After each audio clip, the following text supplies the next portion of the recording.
तो स्टार्ट करते हैं अपना नया टॉपिक दैट इज डाइलेक्ट्रिक्स। तो डाइलेक्ट्रिक्स का जो टॉपिक है ये बहुत कंफ्यूज रहते हैं बच्चे इसके बारे में, डाइलेक्ट्रिक्स के बारे में। उसका रीजन ये है कि जेई के सिलेबस में डाइलेक्ट्रिक्स आधा अधूरा सा है, और वो आधी अधूरी सी बात जब बोलते हैं तो फिर बच्चों के दिमाग में कई क्वेश्चन ऐसे ही रहते हैं जो एड्रेस नहीं हो पाते। तो इसलिए मैंने क्या डिसाइड किया है कि मैं डाइलेक्ट्रिक्स को बहुत डेप्थ में लेके जाऊंगा, और मैं जेई के बाहर भी अगर जरूरत पड़ेगी डेरिवेशंस तो मैं दूंगा। इनफैक्ट मैं देने ही वाला हूँ सारे डेरिवेशंस, बिना डेरिवेशन के कोई बात नहीं करूंगा। हाँ, समझ में आ जाएंगे सारे, ऐसा नहीं है कि कोई उसके लिए कोई बहुत कोई हाई फाई प्री रिक्विजिट्स हैं उसको समझने के लिए, लॉजिक की बातें हैं। लेकिन मतलब अच्छे खासा कंसंट्रेशन चाहिए होगा तुमको, और हर स्टेप पे तुमको ध्यान से समझना पड़ेगा, चेक एंड बैलेंस करके देखना पड़ेगा कि हाँ भाई बात सेंस बना रही है कि नहीं बना रही है। ठीक है, और आज की क्लास डाइलेक्ट्रिक्स की बहुत डेंस क्लास होने वाली है, and it's going to be a very intense class. मैं सिर्फ 4-5 पेज ही कवर कर पाऊंगा, लेकिन उसमें it will be a very power packed kind of class, and volatile भी होने वाली है। तो पहले से बता दे रहा हूँ, यानी इस क्लास को अच्छे से रिव्यू नहीं किया तो जो आइडियाज हम सीख रहे हैं सारे के सारे उड़ जाएंगे एज इट इज। तो इसलिए समझ सब कुछ आएगा, ये पक्की बात है, लेकिन उसको फिर एक बार अच्छे से रिव्यू करोगे तो फिर तुम्हारे साथ स्टे करेगा। इनफैक्ट डायलेक्ट्रिक्स में जितना भी कुछ पढ़ने वाले हैं उसका जो टफेस्ट पार्ट है वो आज पढ़ने वाले हैं हम लोग, उसके बाद तो फिर आसान है। तो अपफिल वाला पार्ट आज है, उसके बाद तो फिर इजी जर्नी है, कोई दिक्कत नहीं है। मतलब अलजेब्रिक मैनिपुलेशंस हैं, कुछ डेरिवेशंस करने वाले हैं। तो with that let's start our discussion on dielectrics. तो डायलेक्ट्रिक, सबसे पहली बात तो डायलेक्ट्रिक होता क्या है। तो डायलेक्ट्रिक क्या होता है, कोई भी चीज जो कंडक्टर नहीं है वो डायलेक्ट्रिक है। If it is not a conductor then it is a dielectric. Okay, तो अभी सोचो डायलेक्ट्रिक के का बिहेवियर क्या होगा। अगर मान लो मैंने एक्सटर्नल फील्ड लगा दिया तो क्या होगा। जैसे इमेजिन करो, ये मान लो मेरा हीलियम का कोई एटम है, ठीक है। इसमें अगर मैंने एक्सटर्नल फील्ड लगा दिया तो क्या होगा, ये एक्सटर्नल फील्ड जो होगा इसके न्यूक्लियस को तो धकेलेगा दूर दूर, और इसके इलेक्ट्रॉन क्लाउड को खींचेगा। तो क्या होगा, इसकी वजह से देयर विल बी, इनिशियली तो देखो जब कोई इलेक्ट्रिक फील्ड वगैरह कुछ भी नहीं है तो पॉजिटिव चार्ज सेंटर और नेगेटिव चार्ज सेंटर तो दोनों एक ही जगह पे है ना। लेकिन एक बार जब फील्ड लगा दिया तो पॉजिटिव चार्ज सेंटर उधर शिफ्ट हो गया, नेगेटिव चार्ज सेंटर नीचे की तरफ शिफ्ट हो गया। कई बुक्स इसको ऐसे इलिप्टिकल जैसा भी दिखाती है, इलिप्सॉइड जैसा। ठीक है, फर्क नहीं पड़ता, हम प्रिंसिपल समझ रहे हैं। तो यहाँ पे क्या होगा, पॉजिटिव चार्ज और नेगेटिव चार्ज सेंटर्स में कुछ सेपरेशन आ जाएगा, जिसकी वजह से जो अदरवाइज नॉन पोलर मॉलिक्यूल है उसके अंदर कुछ डाइपोल मोमेंट हमारा क्रिएट हो जाएगा, राइट। और इट टर्न्स आउट जो मटेरियल्स हैं इसमें जो ज्यादा फील्ड लगाओगे तो ज्यादा सेपरेशन होगा, कम फील्ड लगाओगे तो कम सेपरेशन होगा, नहीं फील्ड लगाओगे तो नहीं होगा सेपरेशन। तो ये जो डाइपोल मोमेंट क्रिएट हो रहा है, this is directly proportional to the strength of the applied field for most materials. जहां पे डायरेक्ट प्रोपोर्शनलिटी होती है उस तरह के मटेरियल्स को हम लीनियर डायलेक्ट्रिक्स कहते हैं। और जेई के कॉन्टेक्स्ट में हम केवल लीनियर डायलेक्ट्रिक्स ही पढ़ने वाले हैं, linear dielectrics and isotropic dielectrics. Isotropic dielectrics मतलब क्या होता है, चाहे इस तरफ से फील्ड लगाओ तो डाइपोल मोमेंट कुछ आएगा, इस तरफ से लगाओगे तो मैग्नीट्यूड वाइज वही डाइपोल मोमेंट आएगा, डायरेक्शन तो ऑफ कोर्स चेंज हो जाएगी इसके हिसाब से। तो लीनियर आइसोट्रोपिक डायलेक्ट्रिक्स की बात करेंगे हम लोग, ठीक है। तो अभी फील्ड लगाया तो ये समझ में आ रहा है ना, डाइपोल मोमेंट क्रिएट हो गया। तो इस डाइपोल मोमेंट को क्वांटिफाई कैसे करते हैं, तो उसके लिए हमारा जो टर्म है दैट इज पोलराइजेशन और पोलराइजेबिलिटी की हम लोग बात करने वाले हैं। तो अभी थोड़ा सा मैंने इंट्रोडक्शन दिया है, तो आई होप यहाँ तक तो कोई दिक्कत नहीं होनी चाहिए। तो यही बात जो मैंने अभी तुम लोगों को समझाई है, इसी को मैं जल्दी से पढ़ देता हूँ। क्या लिखा हुआ है देखो, consider non polar atom under normal circumstances we expect average location of positive charge that is nucleus to coincide with the average location of negative charge that is the electron cloud, thus producing a net zero dipole moment. However, when such a molecule is subjected to external field, the field pushes the nucleus and pulls the electron cloud, thus producing a net dipole moment of qd. तो ये अगर charge का magnitude q है तो plus q और minus q, d separation है। तो तुमने पढ़ा है कि डाइपोल मोमेंट इस कॉन्फ़िगरेशन का क्या होता है, सिंपली qd होता है। वहां पे 2qa लेके चल रहे थे जब डाइपोल पढ़ रहे थे, तो ये वही है। तो 2a की जगह यहाँ पे d लिखा हुआ, वही चीज है, ठीक है। Okay, where d is the relative separation between positive and negative charge centers. In a homogeneous dielectric, its net effect is equivalent to creating a surface positive and negative charges densities, while the matrix being still neutral at a macroscopic level. अच्छा, ये क्या बात कह दी, ये समझने की जरूरत है। इसमें क्या क्या बातें कह दी मैंने, खाली सरफेस चार्ज डेंसिटी होगा और मैक्रोस्कोपिक लेवल पे होगा। तो ये सारी क्या बातें हैं, उसके अलावा अगला सेंटेंस भी पढ़ा देता हूँ साथ ही, फिर एक साथ ही समझाता हूँ। While for a non-homogeneous dielectric there may also be net charge in the volume. तो ये सारी मैंने क्या बात बोली है तो इसको समझने की कोशिश करती हूँ। तो पहली बात तो होमोजीनियस डाइलेक्ट्रिक क्या होता है, तो इमेजिन करो डाइलेक्ट्रिक मतलब क्या, जितने पॉजिटिव चार्ज हैं उतने नेगेटिव चार्ज हैं, ठीक है। तो वैसे तो 3D में पूरे स्पेस के अंदर ही हमारे पॉजिटिव नेगेटिव चार्ज बिखरे हुए हैं, कोई भी वॉल्यूम होगा, बट सिंप्लिसिटी से के लिए एक ऐसी बात सोचो कि जैसे मान लो मेरे पास एक रेड कलर का लिक्विड है, यानी पॉजिटिव नेगेटिव चार्ज को समझ लो कि एक रेड कलर का लिक्विड है, और पॉजिटिव चार्ज को समझ लो कि एक ग्रीन कलर का लिक्विड है। तो इनिशियली जब कोई इलेक्ट्रिक फील्ड वगैरह कुछ नहीं लगाया, तो रेड कलर का लिक्विड और ग्रीन कलर का लिक्विड यूनिफॉर्मली मिक्स हुए पड़े, और मेरे पास ओवरऑल जो हमारा डाइलेक्ट्रिक है वो एक ब्राउन कलर का लिक्विड है, इज इट? ठीक है, क्योंकि रेड और ग्रीन को मिक्स करते हो तो ब्राउन कलर बन जाता है।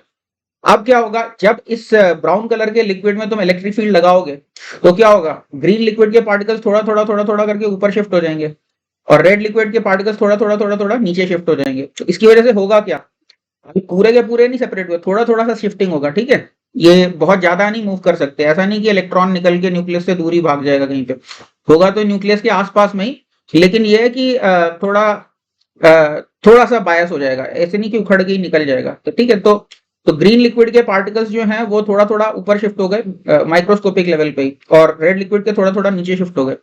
तो लेकिन ओवरऑल क्या होगा, इसकी वजह से बीच में तो ओवरऑल जितना ग्रीन है उतना ही रेड है, तो बीच में तो ब्राउन होगा, लेकिन जहां सरफेस की बात करोगे तो वहां से तो थोड़े से ग्रीन बाहर निकल गए, तो सरफेस पे हल्का सा पॉजिटिव चार्ज आ जाएगा, और इस साइड हल्के से रेड बाहर निकल गए तो इधर हल्का सा नेगेटिव चार्ज आ जाएगा। तो क्या होगा, इस तरह का होमोजीनियस जब डाइलेक्ट्रिक है तो बराबर बराबर अगर शिफ्टिंग होगी तो ऊपर सरफेस पे हल्का नेगेटिव चार्ज, और यहाँ पे सरफेस पे हल्का, रादर ऊपर की तरफ फील्ड लगाओगे तो ऊपर हल्का सा पॉजिटिव चार्ज झांकेगा सरफेस के ऊपर, और नीचे हल्का सा नेगेटिव चार्ज झांकेगा, और बीच में तो ओवरऑल हमारा ब्राउन लिक्विड ही रहेगा, जितना पॉजिटिव उतना नेगेटिव ही रहेगा। अगर समझ में आ गई बात तो बहुत अच्छी बात है, नहीं तो मैं एक और एग्जांपल लेता हूँ। मतलब इस तरह की बातें समझो, पॉजिटिव चार्ज नेगेटिव चार्ज को समझो कि दो मैंने लाइनें बनाई हैं, एक 10 लड़कों की लाइन बना दी, एक 10 लड़कियों की लाइन बना दी, ठीक है, और दोनों पैरेलल खड़े हैं। तो एक लड़का एक लड़की, एक लड़का एक लड़की, एक लड़का एक लड़की, ऐसे करके पैरेलल लाइन हमने बना रखी है, ठीक है। तो ओवरऑल हम देखें तो जितने लड़कियां उतनी लड़कियां, तो ये ओवरऑल हम कह सकते हैं कि पॉजिटिव नेगेटिव ऐसे करके ये ओवरऑल सम जीरो है, ठीक है। बाकी नो डिसरिगार्ड टू लड़कियां, ठीक है, लड़कों को नेगेटिव लड़की को पॉजिटिव मानो, या इट्स अप टू यू, ठीक है। तो ऐसे करके ऐसे मैंने एक रो क्रिएट कर दी है, तो ओवरऑल मेरा जीरो चार्ज है, ठीक है, और पैरेलल में खड़े एक लड़का एक लड़की, एक लड़का एक लड़की, ऐसे पैरेलल में खड़े, ठीक है। अब मान लो मैं सब लड़कों को बोलता हूं कि जो भी अपनी पोजीशन है उससे एक पोजीशन आगे शिफ्ट हो जाओ, तो क्या होगा, तो सबसे आगे जो लड़का है वो आगे निकल जाएगा, उससे पीछे वाला लड़का उसकी जगह पे आ जाएगा, उससे पीछे वाला लड़का उसकी जगह पे आ जाएगा। तो ओवरऑल अभी क्या दिखेगा, आगे सबसे आगे जो लड़का है उसके पैरेलल में कोई लड़की नहीं खड़ी है, ठीक है, तो वो अकेला दिख रहा है, वहां पे अकेला बॉय दिख रहा है, ठीक है। इसी तरह से सबसे पीछे जो लड़की खड़ी है उसके पैरेलल में कोई लड़का नहीं दिख रहा है। तो समझ में आया, ऊपर में सिर्फ एक पॉजिटिव चार्ज नजर आ रहा है और नीचे में सिर्फ एक नेगेटिव चार्ज नजर आ रहा है, लेकिन बीच में जितनी भी रो है ये ओवरऑल न्यूट्रल नजर आ रहा है। तो दैट्स व्हाट आई मेंट। तो इसी तरह से जब सॉलिड में भी इस तरह से फील्ड लगाओगे तो ऊपर में सरफेस में हल्का सा पॉजिटिव चार्ज झांक रहा होगा, नीचे में हल्का सा नेगेटिव चार्ज झांक रहा होगा, और बीच में होमोजीनियस ब्राउन लिक्विड, यानी समझ गए, जितना पॉजिटिव उतना नेगेटिव, इस तरह का हमारा होगा अगर मेरा होमोजीनियस मेरा ये डाइलेक्ट्रिक है। बाकी होमोजीनियस वर्ड कहां से आ रहा है, होमोजीनियस का मतलब क्या है, तो अभी देखो, जैसे होमोजीनियस समझने के लिए समझो कि नॉन होमोजीनियस क्या हो सकता है। तो समझो कि मान लो मेरे पास हीलियम गैस है, ठीक है, लेकिन हीलियम गैस की डेंसिटी कांस्टेंट नहीं है। लेटर से कोई कॉलम है मेरे पास हीलियम गैस का, तो टेम्परेचर वेरिएशन की वजह से मान लो ऊपर ज्यादा डेंसिटी है हीलियम की, नीचे कम डेंसिटी है, अदर वे अराउंड, ऊपर कम डेंसिटी है और नीचे ज्यादा डेंसिटी है। तो इसको ऐसे समझो कि जहां पे कम डेंसिटी है वहां पे टोटल पार्टिकल्स कम है, तो वहां पे ग्रीन कलर भी हल्के शेड का है और रेड कलर भी हल्के शेड का, तो वहां पे लाइट ब्राउन जैसा दिख रहा है ओवरऑल मिक्सचर, ठीक है। और जैसे जैसे नीचे आ रहे हो यहाँ पे डार्क ब्राउन दिख रहा है। अब यहाँ पे फील्ड लगाओगे तो सबसे ऊपर में तो समझो, ऊपर की तरफ फील्ड लगाया तो ऊपर में तो लाइट ग्रीन बाहर निकलेगा, ठीक है, और नीचे की तरफ जो होगा डार्क रेड निकलेगा बाहर। तो इसका मतलब क्या है, अब टॉप सरफेस पे अगर तुम देखो तो हल्का सा पॉजिटिव चार्ज निकला है, और बॉटम सरफेस पे देखो तो खूब सारा नेगेटिव चार्ज निकला है, यानी सरफेस चार्जेस का सम जो है वो नॉन जीरो है, लेकिन ओवरऑल तो डाइलेक्ट्रिक का सम जीरो ही होना चाहिए ना। तो सरफेस के ऊपर अगर मेरा रेड चार्ज ज्यादा दिख रहा है तो इसका मतलब वॉल्यूम के अंदर मेरा ग्रीन चार्ज ज्यादा दिखेगा, इज इट नॉट। तो इसका मतलब क्या, वॉल्यूम ओवरऑल न्यूट्रल नहीं रहेगी, अभी वॉल्यूम जो होगी मेरी ग्रीनिश ब्राउन हो जाएगी, क्योंकि जो सरफेस है वो उसमें रेड कलर ज्यादा है और ग्रीन कलर कम। तो आई होप ये एनालॉजी समझ में आई होगी। तो ठीक है, अभी कुछ डिस्कशन है तो बता दो, जैसे यहाँ पे वही चीज मैंने दिखाया है ग्राफिकली। कि जैसे ओवरऑल तो हमारा न्यूट्रल ही था, जब मैंने फील्ड लगाया तो ऊपर में देखो नेट पॉजिटिव चार्ज इकट्ठा हो गया ना, इधर लेयर है, और नीचे देखो तो एक नेगेटिव चार्ज की लेयर इकट्ठी हो गई। बाकी इधर प्लस माइनस पास पास में है, तो ये जो है आपस में कैंसल्ड की तरह से सोच सकते हैं, यानी कैंसल्ड यानी इन द सेंस की ओवरऑल ये बीच की मैट्रिक्स ओवरऑल न्यूट्रल है, और ऊपर में हल्का पॉजिटिव और नीचे में हल्का सा सरफेस पे नेगेटिव चार्ज नजर आ रहा है। कोई डिस्कशन है तो बोल दो। इसके बाद जो अगला टर्म हमको डिस्कस करना है दैट इज पोलराइजेबिलिटी। ये पोलराइजेबिलिटी क्या होता है, ये थोड़ा सा मैंने जब डाइपोल्स पढ़ाया था तब इसके बारे में थोड़ी सी मैंने बात की थी, व्हाट इज पोलराइजेबिलिटी, तो अभी दोबारा से स्टेट करने लगा हूं। तो है क्या, जैसे ये कोई वापस समझो हीलियम का एटम, सिंप्लिसिटी के लिए हीलियम का एटम है या हाइड्रोजन का एटम है, कोई भी सोच लो। इसके ऊपर अगर मैंने फील्ड लगाया तो इस तरह से मेरा चार्ज सेपरेशन हो, positive charge centre negative charge centre अलग अलग होगा, ठीक है। अब इसका कोई डाइपोल मोमेंट क्रिएट हुआ, तो मैंने क्या बोला था कि ये डाइपोल मोमेंट जो क्रिएट होगा ये इस अप्लाइड फील्ड के प्रोपोर्शनल होगा, जितना ज्यादा फील्ड लगाते जाओगे उतना ज्यादा और चार्ज सेपरेशन होते जाएगा। तो तो इसका मतलब क्या है, हम डाइपोल मोमेंट क्रिएटेड पर यूनिट अप्लाइड फील्ड की बात कर सकते हैं। तो जो हमारा पोलराइजेबिलिटी है, अगर उतने ही फील्ड के लिए ज्यादा बड़ा डाइपोल मोमेंट क्रिएट हो गया तो हम कहेंगे कि ज्यादा पोलराइजेबिलिटी है, उतने ही फील्ड के लिए थोड़ा डाइपोल मोमेंट क्रिएट हुआ तो हम कहेंगे कम पोलराइजेबिलिटी है। तो पोलराइजेबिलिटी बेसिकली क्या है कि कितनी आसानी से या कितना ज्यादा डाइपोल मोमेंट क्रिएट हो जाता है, ठीक है। तो मैथमेटिकली कैसे डिफाइन करने वाले हैं, देखो लिखो क्या लिखा है, for a typical molecule induced dipole moment is proportional to the applied electric field. In fact ये लीनियर डाइलेक्ट्रिक्स की प्रॉपर्टी है, वापस जेई में सिर्फ लीनियर्स की ही बात करेंगे हम लोग। ओके, अप्लाइड फील्ड के प्रोपोर्शनल है। Polarisability is a measure of this dipole moment produced पर यूनिट अप्लाइड इलेक्ट्रिक फील्ड। तो क्वांटिटेटिवली क्या है, अगर पी मेरा डाइपोल मोमेंट क्रिएट हुआ है ई इलेक्ट्रिक फील्ड के रिस्पांस में, तो पोलराइजेबिलिटी मेरी यहाँ पे बीटा है, तो क्या है P is equal to beta times epsilon not E, ठीक है। फिर beta is called the polarizability. Epsilon naught तो एक कांस्टेंट ही है ना, तो देख सकते हो कि this constant to this constant is another constant, तो बस डायमेंशनलेस करने के लिए यहाँ पे एक एप्सिलॉन नॉट लेके आए हैं। बाकी बीटा जो है मेरा पोलराइजेबिलिटी है। तो ये ही डेफिनेशन हम लोग मान के चलेंगे, इरोडोव या रशियन बुक्स जो होती है वही यही डेफिनेशन लेके चलती हैं पोलराइजेबिलिटी, ठीक है। बाकी और भी कुछ डेफिनेशन है वो भी मैं बताऊंगा, बट जहां पे कुछ नहीं स्टेटेड है हम तो इरोडोव को ही स्टैंडर्ड मान के चलेंगे, ठीक है। तो क्या लिखा है यहाँ पे, here beta is the polarisability, E is local macroscopic electric field and P is the dipole moment of the molecule. समझ में आया ना पोलराइजेबिलिटी की डेफिनेशन। तो क्या लिखा मैंने, this is as per the definition of Russian books. Purcell कुछ और डेफिनेशन देता है। पार्सेल क्या बोलता है, पोलराइजेबिलिटी को बीटा एप्सिलॉन नॉट को सीधे अल्फा लिख देता है, ठीक है। तो क्या बोलता है पार्सेल की, अल्फा मेरा पोलराइजेबिलिटी यानी बीटा इंटू एप्सिलॉन नॉट को पोलराइजेबिलिटी बोलता है, ठीक है। तो फिलोसॉफिकली कोई इतना कॉन्ट्रडिक्शन नहीं है, मतलब एक कांस्टेंट को मल्टीप्लाई कर दिया दूसरे कांस्टेंट से तो एक और कांस्टेंट आ गया, तो स्केल्ड अप है। तो ये जो अल्फा ये बीटा एप्सिलॉन नॉट है, तो पर्सेल इसको क्या कहता है कि ये पोलराइजेबिलिटी, बल्कि पर्सेल कहता है ये भी होती है, और कुछ ऑथर्स कुछ और भी कहते हैं, Purcell is stating the other one also, ठीक है। And with polarizability being ambiguously either alpha, या तो इस अल्फा को बोल देते हैं पोलराइजेबिलिटी, या फिर alpha upon 4 pi epsilon not को भी कई लोग पोलराइजेबिलिटी बोलते हैं, यानी बीटा को 4 पाई एप्सिलॉन नॉट से डिवाइड करो तो बीटा अपॉन 4 पाई हो जाएगा। तो तो बीटा भी पोलराइजेबिलिटी है, और अमेरिकन बुक्स के हिसाब से बीटा बाय 4 पाई भी पोलराइजेबिलिटी है, और बीटा बाय यानी बीटा इंटू एप्सिलॉन नॉट भी हमारा पोलराइजेबिलिटी है, ठीक है। तो सब कुछ पोलराइजेबिलिटी है, तो हम इतने सारे डेफिनेशंस नहीं लेके चलेंगे। वैसे तो पर्सल says that it should be clarified whatever we mean by polarizability, but in absence of any clarity for us this is the standard। ये बीटा को ही हम लोग पोलराइजेबिलिटी मान के चलेंगे। तो आई होप पोलराइजेबिलिटी की डेफिनेशन क्लियर है, कॉन्सेप्ट क्लियर है। इसके बाद हम लोग बात करते हैं पोलर डाइलेक्ट्रिक्स की। तो पोलर डाइलेक्ट्रिक्स क्या होते हैं, तो अभी तक तो जैसे हम लोग हीलियम एटम की बात करें, तो हीलियम एटम में क्या है, परमानेंट डाइपोल मोमेंट कुछ भी नहीं है। इलेक्ट्रिक फील्ड लगाओगे तो कुछ डाइपोल मोमेंट क्रिएट हो जाएगा, बट अदरवाइज इनहेरेंटली कोई भी डाइपोल मोमेंट नहीं है। लेकिन हमें पता है कि कुछ मॉलिक्यूल्स ऐसे होते हैं जिनमें खुद का परमानेंट डाइपोल मोमेंट होता है, जैसे समझो वाटर है, तो वाटर का देख सकते हो मॉलिक्यूल, इसमें ऑक्सीजन के ऊपर ट्वाइस डेल्टा माइनस रहेगा और हाइड्रोजन के ऊपर डेल्टा प्लस रहेगा। तो यहाँ पे तुम्हें पता है कि नेट डाइपोल मोमेंट ऑक्सीजन का ऊपर की तरफ आ जाएगा, यानी सॉरी H2O का डाइपोल मोमेंट ऐसे आ जाएगा, ठीक है। तो केमिस्ट्री में एक्चुअली उल्टा लेते हैं, केमिस्ट्री में हम लोग फिजिक्स में नेगेटिव से पॉजिटिव लेते हैं, केमिस्ट्री में पॉजिटिव से नेगेटिव लेते हैं, तो there is no contradiction as such, but ठीक है देखने का तरीका। तो हमारे हिसाब से इसका ऊपर की तरफ डाइपोल मोमेंट है, ठीक है। ऐसे ही अमोनिया मॉलिक्यूल है, इसमें 3 डेल्टा माइनस या डेल्टा प्लस रहेगा, वैसे करके ऐसे इसका नेट डाइपोल मोमेंट कुछ बन जाएगा, ठीक है। तो इस तरह के जहाँ पे सब्सटेंसेस होते हैं, जहाँ पे मॉलिक्यूल्स में मॉलिक्यूलर लेवल पे खुद परमानेंट डाइपोल मोमेंट एग्जिस्ट करता है, इस तरह के डाइलेक्ट्रिक्स को हम कहते हैं पोलर डाइलेक्ट्रिक्स, ठीक है। पोलर डाइलेक्ट्रिक्स में क्या होगा, अगर इलेक्ट्रिक फील्ड लगाएंगे तो तुम याद करो डाइपोल की जो पोटेंशियल एनर्जी होती है माइनस पी डॉट ई होती है, राइट। ये हम लोग पढ़ चुके हैं जब डाइपोल पढ़ा था। तो माइनस पी डॉट ई और मोस्ट स्टेबल कॉन्फिगरेशन क्या होती है डाइपोल की, अप्लाइड इलेक्ट्रिक फील्ड के अलोंग अपना डाइपोल मोमेंट करे, तभी माइनस पी डॉट ई, तो माइनस पी तो लोएस्ट पोटेंशियल एनर्जी हो जाएगी, राइट।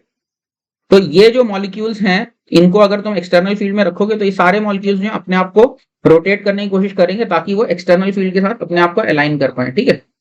अभी क्या है, दो बातें हैं। एक तो है कि एक्सटर्नल फील्ड से, एक्सटर्नल फील्ड इनको बोलता है कि चलो भाई लाइन लगाओ, keep quiet make a line type का, ठीक है।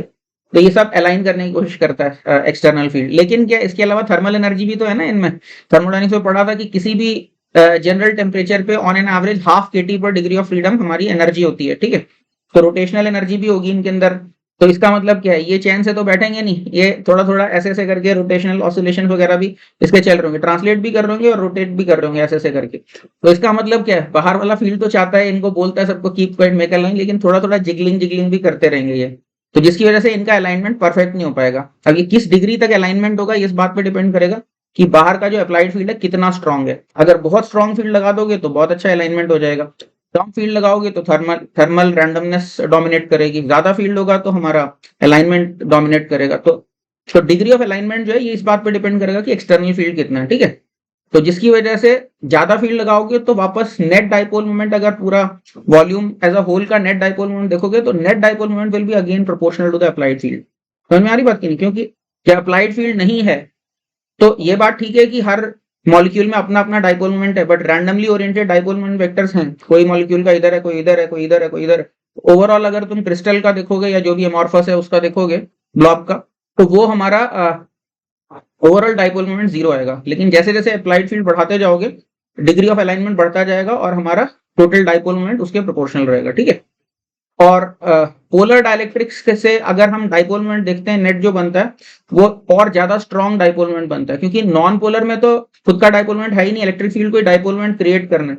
लेकिन इन मॉलिक्यूल्स के पास तो खुद का डाइपोल मोमेंट है, इनको तो बस अलाइन करना है। तो इन जनरल क्या होता है, इनमें ज्यादा बड़ा डाइपोल मोमेंट क्रिएट होता है। In general polar polar molecules में स्ट्रॉन्गर डाइपोल मोमेंट क्रिएट होता है for the same amount of electric field, ठीक है। तो क्या लिखा, मैंने पढ़ देता हूं जल्दी से, क्या लिखा। Some molecules have permanent dipole moments due to different electron affinities of the elements and molecular structures such as H2O and NH3, ठीक है। अलग अलग इलेक्ट्रॉन एफिनिटी है, तुम्हें पता है कि ऑक्सीजन खींच लेता है इलेक्ट्रॉन खूब, ठीक है। ऑक्सीजन हाइड्रोजन से लेना बड़ा आसान है, ठीक है, उसके इलेक्ट्रॉन्स खींच के ले जाते हैं, लूट लेते हैं हाइड्रोजन को। तो किसके, तो इसलिए क्योंकि हाई इलेक्ट्रॉन एफिनिटी है तो इसलिए परमानेंट डाइपोल है, ठीक है। Okay, so such molecules they experience a torque when exposed to an electric field and tend to orient their dipole moments along the applied electric field. The degree of alignment depends on the strength of the applied electric field. ठीक है। When no field is applied, net dipole moment is zero क्योंकि random है सब कुछ. As the strength of the applied field is increased, the effect of random thermal oscillations is dominated by aligning effect of the applied field. Field strong हुआ तो thermal agitation के मुकाबले field का effect ज्यादा strong है, ठीक है। Macroscopic effect of applying the field to polar dielectrics is similar to that of non polar dielectrics. जैसे नॉन पोलर डाइलेक्ट्रिक्स में परमानेंट डाइपोल मोमेंट क्रिएट हो रहा है, नॉट परमानेंट मतलब नेट डाइपोल मोमेंट क्रिएट हो रहा है, उसी तरह से इसमें भी डाइपोल मोमेंट क्रिएट हो जा रहा है, ठीक है।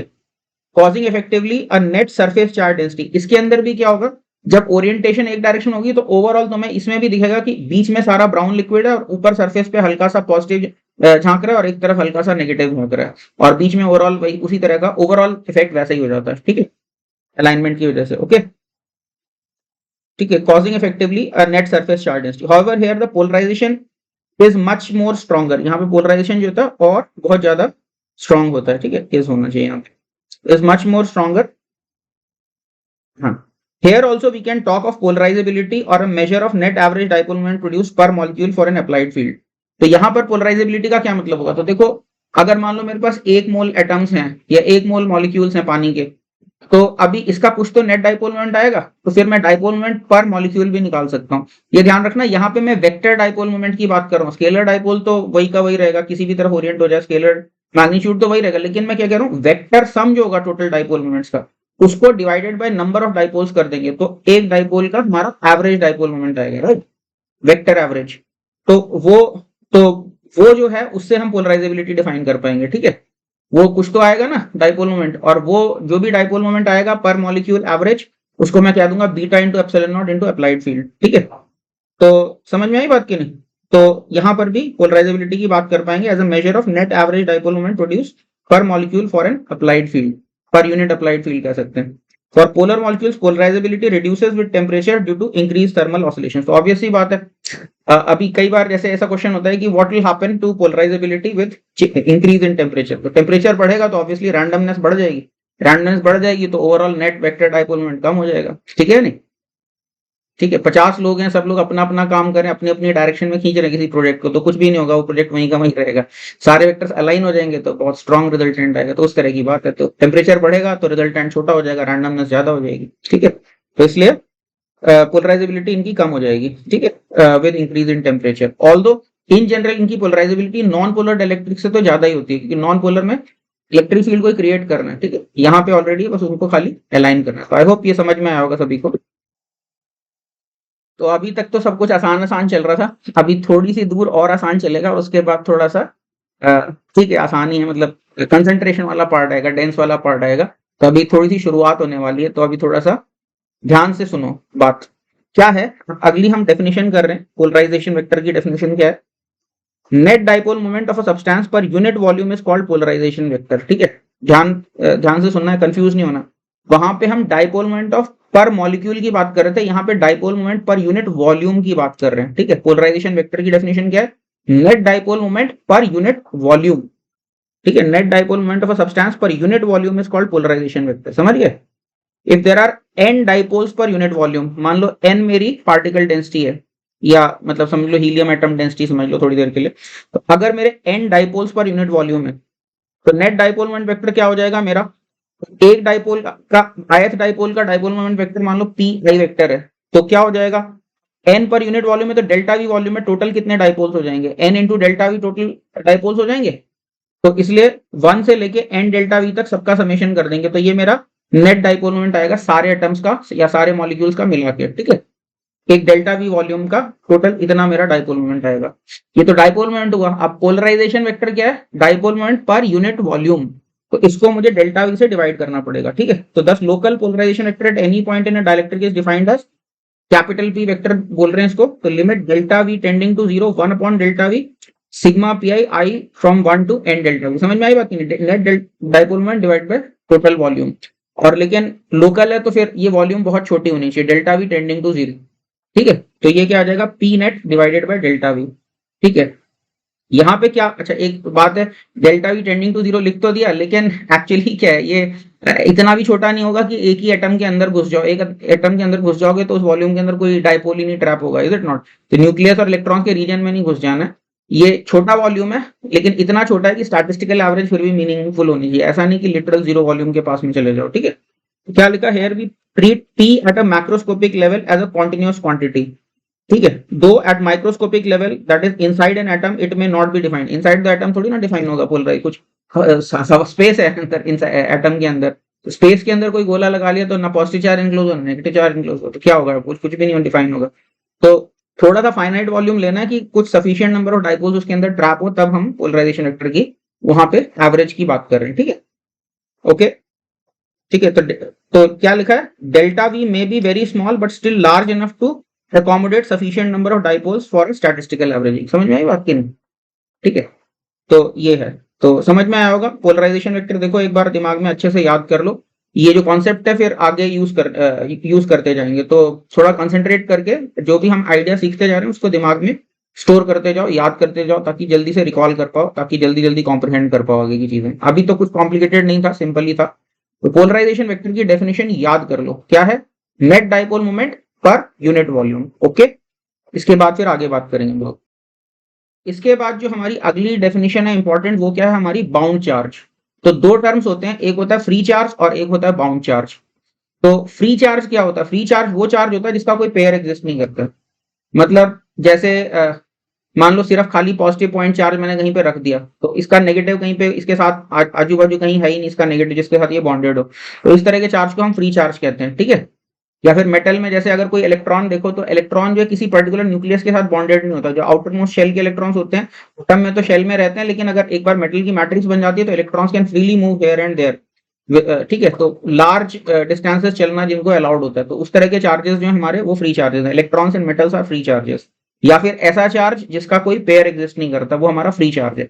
बाउंड चार्ज क्या है? डाइलेक्ट्रिक में तुम्हें पता है कि जैसे हीलियम का एटम और हीलियम का इलेक्ट्रॉन क्लाउड, हीलियम ये दोनों आपस में बेशक दूर दूर चले जाएंगे, लेकिन बहुत दूर नहीं जाएंगे। ऐसा नहीं होगा कि हीलियम का इलेक्ट्रॉन क्लाउड जो वो 1 किलोमीटर दूर पड़ा हुआ न्यूक्लियस से, ऐसा नहीं होने वाला। तो ये जो सेपरेशन होता है स्मॉल स्मॉल सेपरेशन होता है। तो डाइलेक्ट्रिक के अंदर जो भी चार्जेस हैं वो सारे पेयर्ड चार्जेस हैं, हर पॉजिटिव का एक नेगेटिव एग्जिस्ट करता है, ठीक है। तो ये मतलब एक तरह से कह सकते हो कि ये मतलब जो पेयर है, जो पेयर्ड चार्जेस हैं वो सारे हमारे बाउंड चार्जेस हैं, ठीक है। और जो अनपेयर्ड चार्जेस हैं जो ऐसे ही रख दिए कहीं पे भी, मतलब डाइलेक्ट्रिक के अंदर ही मान लो एक पॉजिटिव चार्ज किशमिश की तरह मैंने एम्बेड कर दिया कहीं पे, या काली मिर्च की तरह एम्बेड कर दिया बीच में, तो वो मेरा फ्री चार्ज कहलाएगा, जिसका कोई पेयर वेयर नहीं है, ठीक है। या मेटल में इलेक्ट्रॉन्स। तो क्या लिखा हमने, any charge not capable of large macroscopic movements due to being paired with a charge of opposite polarity such as all dielectric materials is called bound charge। तो डाइलेक्ट्रिक के पार्टिकल्स का जो बना हुआ है चार्ज वो हमारा सारा बाउंड चार्ज है, ठीक है। For a dielectric if there is net such charge in volume it is called the volume bound charge। तो अगर वॉल्यूम के अंदर इस तरह का चार्ज है तो उसको वॉल्यूम बाउंड चार्ज कहेंगे। जैसे मैंने बताया था ना, नॉन होमोजेनियस इलेक्ट्रिक है, डाइलेक्ट्रिक है नॉन होमोजेनियस, तो अंदर मैंने बोला था ग्रीनिश ब्राउन आ जाएगा। तो वो जो ग्रीनिश जो अंदर है एक्स्ट्रा, यानी सरफेस के ऊपर रेड ज्यादा है तो वॉल्यूम के अंदर ग्रीन ज्यादा होगा, ठीक है। ऑल तो छोटा छोटा सेपरेशन है, लेकिन फिर भी उससे भी हमारा हल्का सा रेडिश टिंज और ग्रीनिश टिंज आ रहा है। तो वो जो वॉल्यूम के अंदर जो ग्रीनिश टिंज आ गया, ये एक्स्ट्रा चार्ज है इसका। तो वॉल्यूम में ग्रीन चार्ज रेड चार्ज से ज्यादा है, क्योंकि सरफेस के ऊपर रेड चार्ज ग्रीन चार्ज से ज्यादा था। तो इसलिए वो जो वॉल्यूम के अंदर चार्ज है उसको वॉल्यूम बाउंड चार्ज कहते हैं, ठीक है। और जो सरफेस के ऊपर नजर आ रहा है हल्का सा रेड या ग्रीन जो झांक रहा है उसको हम सरफेस बाउंड चार्ज कहते हैं। तो समझ में आया ये बाउंड चार्ज क्या चीज है? डेफिनेशन में कोई डाउट है तो पूछ लो। हाँ, अब थोड़ा सा कंसंट्रेट करने वाला पार्ट आ रहा है। समझ में आएगा, लॉजिकली सब कुछ समझाऊंगा, लेकिन तुम्हारा कंसंट्रेशन पूरा लगेगा, ठीक है। तो ultra gaming mode on, processor चालू, सीपीयू चालू, ठीक है। रैम पूरी लगेगी, जीपीयू सीपीयू सब चालू रख लो, ठीक है। अल्ट्रा गेमिंग मोड ऑन करो अपना सीपीयू का, ओके।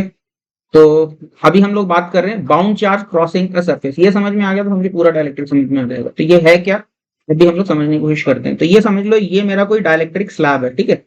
डायलेक्ट्रिक स्लैब है, उसके अंदर ये मैंने एक इमेजिनरी सरफेस लिया, ठीक है। ध्यान रखना ये सरफेस मेरा इमेजिनरी मैथमेटिकल सरफेस है, डेल्टा एस। ये थिकनेस वैसे दिखा रखी है, थिकनेस का कोई रेलेवेंस नहीं है यहाँ पे, अभी कोई रेलेवेंस नहीं है। बस ये समझो कि खाली सरफेस है, यानी मेरा थिन मैथमेटिकल शीट है, वेरी थिन मैथमेटिकल शीट। इसमें पार्टिकल वार्टिकल कुछ नहीं है, बस एक मैथमेटिकल सरफेस है। ये डायलेक्ट्रिक के अंदर मैंने छोटा सा पैच लिया, डेल्टा एस, ठीक है, मैथमेटिकल पैच, ओके। अभी क्या होगा, ये जो पैच है, सोचो डायलेक्ट्रिक के अंदर अगर ऐसे मैंने फील्ड लगाया तो कुछ जो है पॉजिटिव चार्ज इस पैच के नीचे से ऊपर की तरफ क्रॉस कर जाएगा, और कुछ जो नेगेटिव चार्ज होगा वो ऊपर से नीचे की तरफ क्रॉस कर जाएगा। क्यों? क्योंकि इलेक्ट्रिक फील्ड के अलोंग पॉजिटिव चार्ज को धक्का लगता है, और इलेक्ट्रिक फील्ड के अगेंस्ट नेगेटिव चार्ज को धक्का लगता है, ठीक है। तो यहाँ पे सोचो, यहाँ पे जैसे कोई हीलियम एटम ही है, तो हीलियम एटम पोलराइज हो जाएगा, तो न्यूक्लियस हो सकता है इस सरफेस के ऊपर आ जाए, और इलेक्ट्रॉन हो सकता है सरफेस के नीचे चला जाए, ऊपर से नीचे। तो कुछ पॉजिटिव चार्ज इस सरफेस को नीचे से ऊपर क्रॉस करेगा, इस पैच को, और कुछ नेगेटिव चार्ज इस पैच को ऊपर से नीचे क्रॉस करेगा। पॉजिटिव नीचे से ऊपर क्रॉस करेगा और नेगेटिव ऊपर से नीचे क्रॉस करेगा, ठीक है। और इस सेक्शन में हम इंटरेस्टेड है जानने में कि इलेक्ट्रिक फील्ड में इलेक्ट्रिक फील्ड का इससे क्या रिलेशन है। इलेक्ट्रिक फील्ड के टर्म्स में हम कैसे एक्सप्रेस कर सकते हैं कि कितना चार्ज मेरा ऊपर या नीचे जाएगा। तो polarisation vector, electric field vector और चार्ज क्रॉसिंग एनी पैच, इसमें हम रिलेशन डेराइव करना चाहते हैं। तो पर्पज ये है मेरा, ठीक है। मैं ये जानना चाहता हूं कि इस सरफेस को कितना क्रॉस करके जाएगा charge in terms of polarisation vector and electric field vector, ठीक है। तो अभी ध्यान से हम इस चीज को देखते हैं, ठीक है। तो क्या किया मैंने, we consider a small patch of area delta S inside a dielectric substance as shown in the non polar dielectric. अभी सिंप्लिसिटी के लिए नॉन पोलर डाइलेक्ट्रिक बोल रहा हूँ, बाकी पोलर डाइलेक्ट्रिक्स में भी इसी तरह का सब फेनोमेनन होगा, लेकिन समझने के लिए, आसानी के लिए अभी मैं खाली नॉन पोलर डाइलेक्ट्रिक लेके चल रहा हूँ, ठीक है। Now when an electric field is applied, some positive charge crosses this delta S in upward direction, S बोलो या delta S बोलो, इसको ऊपर की तरफ, ठीक है। And negative charge crosses downwards, negative charge नीचे की तरफ क्रॉस करेगी, ठीक है।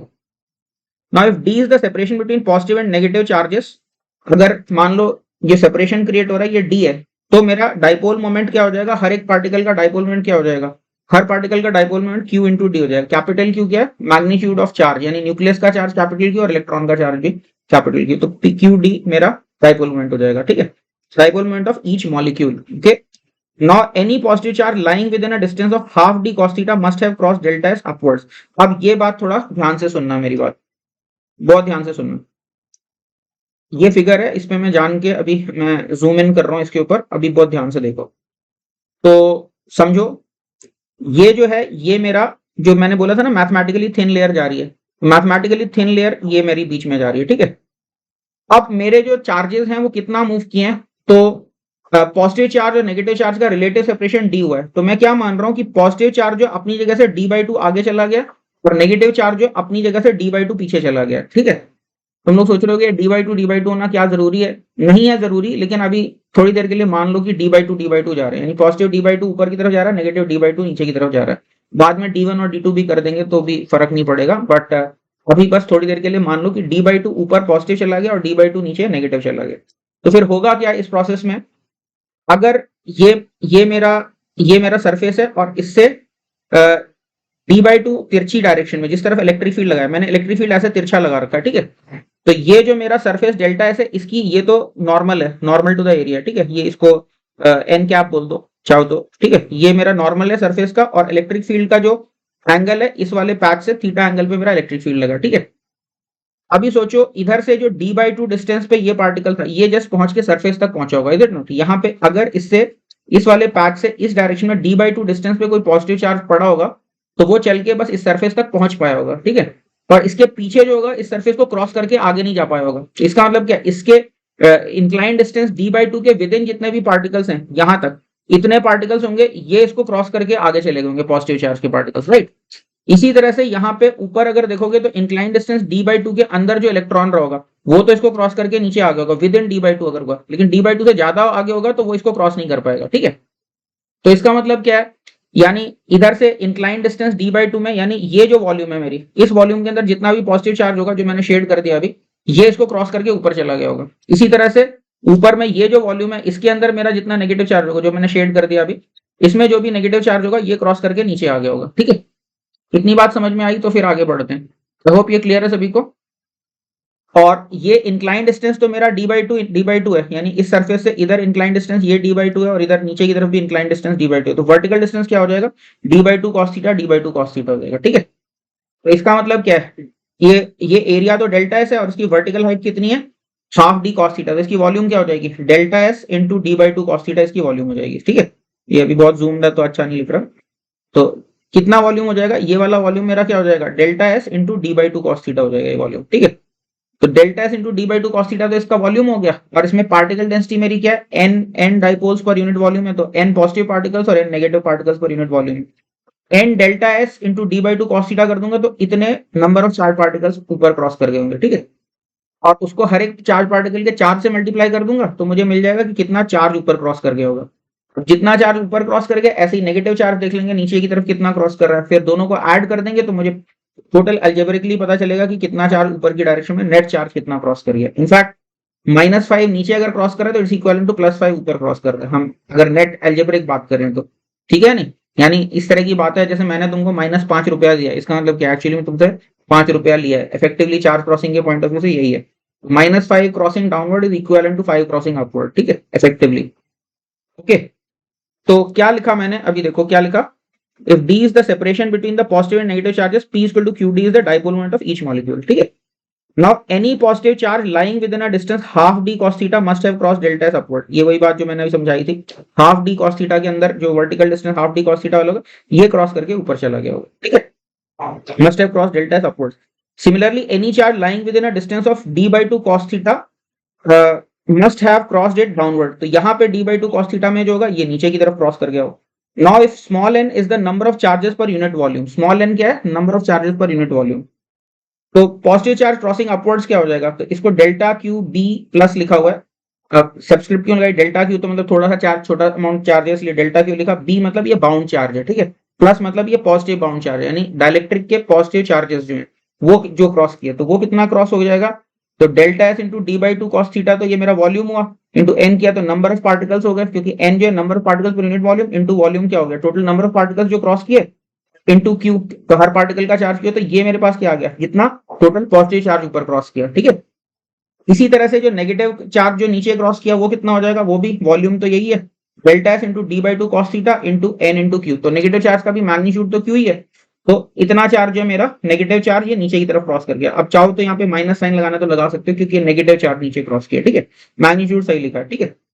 तो अब टोटल क्रॉसिंग चार्ज कितना हो जाएगा, इतना पॉजिटिव चार्ज ऊपर की तरफ गया और इतना नेगेटिव चार्ज नीचे की तरफ गया, तो नेट ऊपर कितना गया, तो नेगेटिव नीचे क्रॉस कर रहा है, इसका मतलब ये इस इक्विवेलेंट टू सेइंग कि उतना ही पॉजिटिव ऊपर की तरफ क्रॉस कर रहा है। तो ध्यान रखना इन दोनों क्वांटिटीज को मेरे को ऐड करना है, सब्ट्रैक्ट नहीं करना है। अगर ऊपर की तरफ मेरे को फ्लो निकालना है, नेट फ्लो कितना हुआ, तो -5 नीचे आ रहा है, तो दैट्स आल्सो इक्विवेलेंट टू 5 ऊपर की तरफ जा रहा है, ठीक है। तो effective charge crossing algebraic sum of all the charges crossing in the upward direction, तो उसमें इसका मैग्नीट्यूड और इसका मैग्नीट्यूड ऐड होगा, ना कि सब्ट्रैक्ट होगा, ठीक है। तो क्या लिखा, दस net algebraic charge crossing outwards, यानी ऊपर की तरफ, अपवर्ड्स लिखो या outward, towards the area normal, हम बोले एरिया नॉर्मल की डायरेक्शन में, यानी एक्चुअली तो acute angle from area normal बोलते तो ज्यादा अच्छा रहता। तो वो क्या आ गया मेरा, वो आ जाएगा, अब देखो इधर भी d/2 cos थीटा, इधर भी d/2 cos थीटा, दोनों को ऐड कर दिया तो d cos थीटा बन गया। तो क्या आ गया, delta s into n into q into d cos theta, ठीक है। तो समझ में आया कि नहीं। तो मैं बोल रहा था कि थोड़ी देर के लिए मान लो d/2 है, तो अब मैं क्या बोल रहा हूँ, मान लो d/2 की जगह इसको मान लेते हो d1 और d2 मान लेते हो। मान लो पॉजिटिव चार्ज है वो d1 आगे गया, नेगेटिव चार्ज d2 पीछे गया, तो फिर d1 प्लस d2 की वैल्यू तो d हो जाएगी, d1 plus d2 equal to d हो जाएगा, क्योंकि टोटल सेपरेशन क्या होगा, ये अगर d1 मूव किया वो d2 मूव किया, तो टोटल सेपरेशन तो d1 प्लस d2 हो जाएगा। तो यहाँ पे क्या होता है, यहाँ पे d/2 की जगह d1 आता है, यहाँ पे d/2 की जगह d2 आता है, और ऐड करते तो यहाँ पे d1 प्लस d2 होता है, वो वापस d cos थीटा ही बन जाता है। तो फर्क नहीं पड़ता, d/2 की जगह d1 और d2 मानते तो भी वही होता, ठीक है।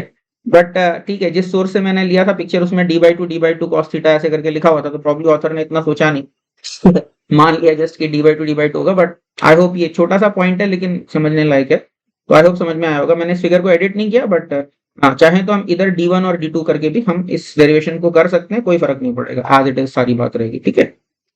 तो ये हमारे पास क्या आ गया, ये मेरा चार्ज क्रॉसिंग आ गया, ठीक है। इतना चार्ज क्रॉस कर गया मेरा, यहां तक क्लियर है।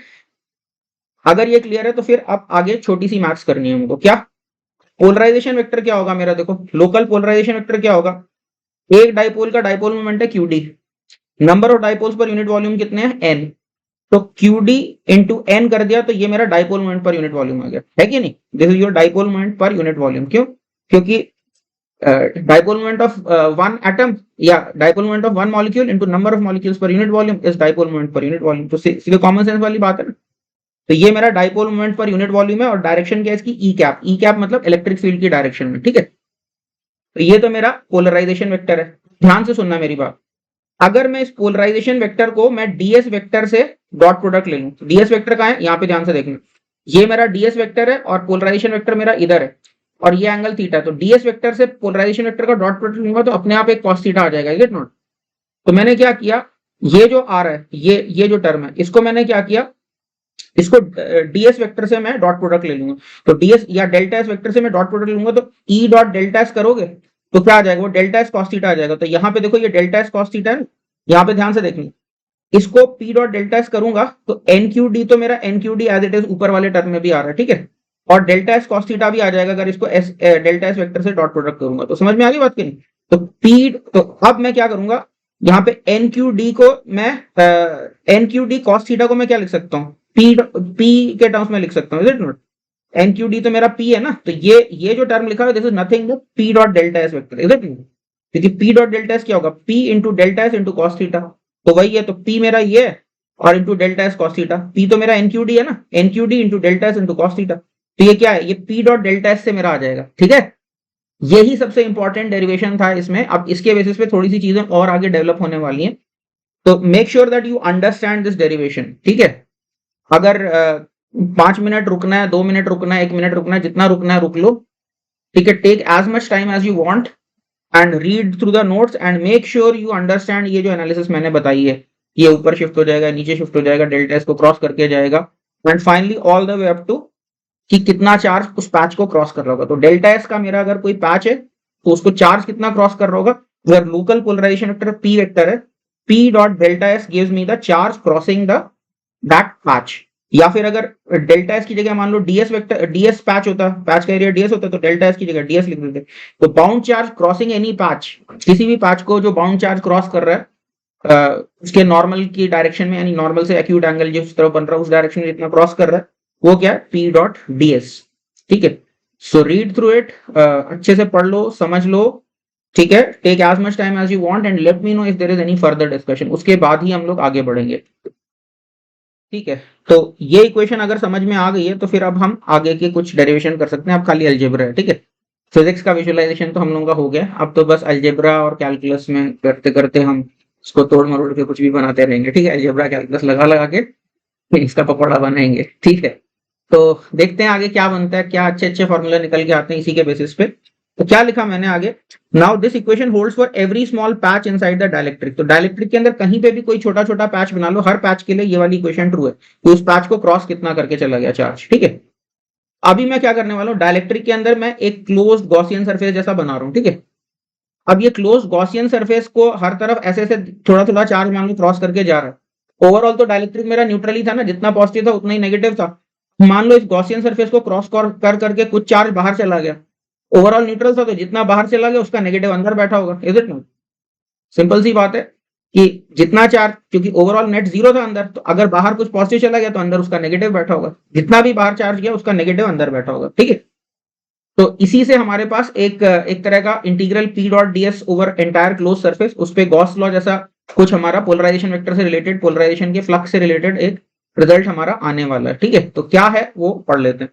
क्या लिखा, now this equation holds true for every small patch inside the dielectric to find the net charge flown out of a close surface we can integrate the equation 1 over the entire close surface. इसी इक्वेशन को मैं पूरे close surface पे integrate कर दूंगा and use the fact that since overall dielectric was neutral, thus charge flown out of the closed surface must be negative the charge enclosed inside the surface। क्योंकि overall तो dielectric neutral है, तो बाहर जितना charge गया इसके अंदर में उसी का नेगेटिव बैठा होगा, ठीक है। तो इसलिए हम क्या बोल सकते हैं, integral P dot D S हो जाएगा, तो bound charge flowing out of this volume हो जाएगा, is it. Integral P dot DS, क्योंकि पैच से कितना बाउंड चार्ज निकले, पी डॉट डीएस उस पैच से जितना बाहर की तरफ निकले वो बता रहा है। तो पूरा ओवर द एंटायर सरफेस कर दिया तो हमें ये पता चलेगा कि पूरे सरफेस से कितना बाउंड चार्ज बाहर गया, और तो यही लिखा है। तो बाउंड चार्ज फ्लोन आउट, और जो बाउंड चार्ज फ्लोन आउट है वो कितना होगा, negative of bound charge inside this volume, right. तो इसलिए integral P dot D S हो गया, negative of the bound charge inside, या फिर हम कह सकते हैं negative of P dot D S हो गया, that is the bound charge enclosed in the this Gaussian volume. Gaussian ही बोल दो, ठीक है।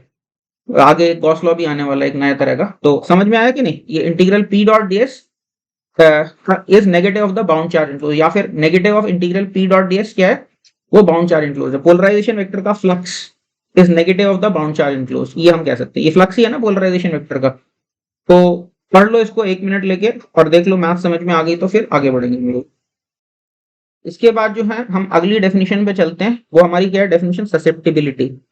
तो ससेप्टिबिलिटी कैसे डिफाइंड है, अभी देखो किसी भी मटेरियल के अंदर अगर मेरा कुछ नेट इलेक्ट्रिक फील्ड ई है, तो हमें पता है कि जो डाइपोल मोमेंट इंड्यूस होगा वो इलेक्ट्रिक फील्ड के प्रोपोर्शनली होगा, ठीक है।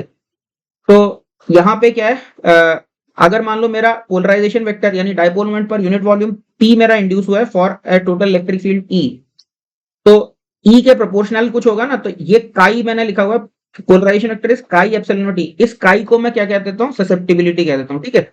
ध्यान रखना पोलराइजेबिलिटी और ससेप्टिबिलिटी रिलेटेड है लेकिन सेम नहीं है। वहां पे क्या था, वहां पे डाइपोल मोमेंट पर मॉलिक्यूल था जहां पे पोलराइजेबिलिटी की बात की थी, और यहाँ पे dipole moment per unit volume है, वहां पे डाइपोल मोमेंट पर एटम या पर यूनिट मॉलिक्यूल था, यहाँ पे dipole moment per unit volume है। तो ठीक है, ससेप्टिबिलिटी और पोलराइजेबिलिटी में कंफ्यूज नहीं होना, यहाँ पे पर यूनिट वॉल्यूम डाइपोल मोमेंट की बात हो रही है, यानी पोलराइजेशन वेक्टर, ठीक है। तो क्या लिखा, whenever there is a net electric field E inside a dielectric material, the polarization is directly proportional to E। जो पोलराइजेशन होगा यानी जो डाइपोल मोमेंट प्रोड्यूस होगा वो डायरेक्टली ई के प्रोपोर्शनल होगा। Susceptibility chi is a measure of polarization produce per unit electric field and is a material property, ये material के ऊपर डिपेंड करेगा कितना polarization produce. It is defined by following equation, polarization vector is chi epsilon not E, E क्या है मेरा field in the matter है, field in the material, और काई मेरा ससेप्टिबिलिटी है, और डायमेंशनलेस करने के लिए इधर बीच में एक एप्सिलॉन नॉट आया हुआ है हमारा, ठीक है। काई will be a dimensionless constant. अच्छा, ससेप्टिबिलिटी किसकी हाई होगी, पोलर डाइलेक्ट्रिक्स की ज्यादा ससेप्टिबिलिटी होगी। ये क्यों होगी, मैंने बताया था कि पोलर डाइलेक्ट्रिक को तो खाली अलाइन होना, ऑलरेडी उसके अंदर परमानेंट डाइपोल मोमेंट है, बस उनको लाइन में ही तो लगाना है, तो इसलिए उनकी ससेप्टिबिलिटी हाई होगी। सेम इलेक्ट्रिक फील्ड के लिए ज्यादा बड़ा डाइपोल मोमेंट क्रिएट होगा, ठीक है। और टेम्परेचर का क्या इफेक्ट होगा, ससेप्टिबिलिटी जो होगी टेम्परेचर के साथ घट जाएगी, क्यों, जो टेम्परेचर बढ़ेगा तो वो रैंडम इधर उधर रैंडम ऑसिलेशन उसके बढ़ जाएंगे, ठीक है। तो इसलिए टेम्परेचर के साथ ससेप्टिबिलिटी हमारी घट जाएगी। तो आई होप ससेप्टिबिलिटी की डेफिनेशन क्लियर है, 1 मिनट को देख लो फिर आगे बात करते हैं। इसके आगे हम लोग बात करते हैं अगली डेफिनेशन हमारी क्या है, अगली डेफिनेशन है मेरी डाइलेक्ट्रिक कांस्टेंट। तो डाइलेक्ट्रिक कांस्टेंट की तरह तरह की डेफिनेशन घूम रही है जेई के कॉन्टेक्स्ट में, लेकिन डाइलेक्ट्रिक कांस्टेंट की सिर्फ एक ही डेफिनेशन है। बाकी जो तरह तरह की और जो भी डेफिनेशन है वो जनरली किसी किसी कॉन्टेक्स्ट में होल्ड करते हैं, किसी किसी कॉन्टेक्स्ट में फेल हो जाती हैं। तो कई बार मतलब छोड़ो, अभी तो खैर पढ़ा नहीं तो मैं बताता नहीं गलत वाली डेफिनेशन, बट तुम लोग देखोगे तो कुछ कुछ डेफिनेशन मिलेंगी कि डाइलेक्ट्रिक कांस्टेंट की जो कि ठीक नहीं है। तो यहाँ पे करेक्ट डेफिनेशन बता रहा हूँ, गलत डेफिनेशन में क्या क्या पता बाद में बताऊं, जब प्रॉपर कॉन्टेक्स्ट आएगा तो बताऊंगा, ठीक है। तो करेक्ट डेफिनेशन सिर्फ एक है डाइलेक्ट्रिक कांस्टेंट। क्या डेफिनेशन है? ससेप्टिबिलिटी प्लस वन, जो भी ससेप्टिबिलिटी है उसमें वन ऐड कर दो तो जो भी नंबर आएगा वो मेरा डाइलेक्ट्रिक कांस्टेंट है, ठीक है। In many expression in study of dielectrics we come across the factor of one plus chi. बहुत जगह पे वन प्लस काई आता है instead of chi, one plus chi ज्यादा यूजफुल नंबर है, तो उसको हमने सीधे नाम दे दिया क्या, we give it a term dielectric constant के। तो बस के की क्या डेफिनेशन है, सिर्फ one plus chi. This is the basic definition of dielectric constant, ठीक है। तो समझ में आ गया ना क्या डेफिनेशन है डाइलेक्ट्रिक कांस्टेंट की। इसके बाद एक बहुत इंपॉर्टेंट डेरिवेशन करने जा रहा हूं, ठीक है। अब मैंने जितने भी डेरिवेशंस किए, इन डेरिवेशंस को भले ही भूल जाओ कोई प्रॉब्लम नहीं है, मतलब अभी तक जो डेरिवेशंस किए रिजल्ट याद रखना। डेरिवेशंस इसलिए दे दिए ताकि कोई कंसेप्चुअल मिस्टेक ना करो, कोई मतलब ऐसा कुछ मैजिकल सा ना सोच लो कि कुछ पता नहीं अचानक से कुछ भी सोच लो टेढ़ा। थोड़ा फिजिक्स क्या हो रही है ये समझ में आए, इसलिए मैं डेरिवेशंस दे रहा हूँ। तो ये अभी गॉस लॉ फॉर डाइलेक्ट्रिक्स का मैं डेरिवेशन देने लगा हूँ। तो क्या है गॉस लॉ फॉर डाइलेक्ट्रिक्स वो समझते हैं। तो अभी ये चीज तो मैंने प्रूव की थी थोड़ी देर पहले, क्या, minus integral P dot DS bound charge enclose, ये प्रूव किया था ना हमने, ठीक है। और पोलराइजेशन मेरा क्या था, वो काई एप्सिलॉन नॉट ई के बराबर था। ये अभी अभी हमने देखा पोलराइजेशन की वैल्यू क्या थी, काई एप्सिलॉन नॉट ई, फिर काई वो ससेप्टिबिलिटी। तो इसका मतलब बाउंड चार्ज एनक्लोज को क्या लिख सकते हैं, पोलराइजेशन को मैंने काई एप्सिलॉन नॉट ई लिख दिया। तो क्या बन गया मेरा, bound charge enclose is minus chi epsilon not E dot D. S एक ये मेरी इक्वेशन आ गई, ठीक है।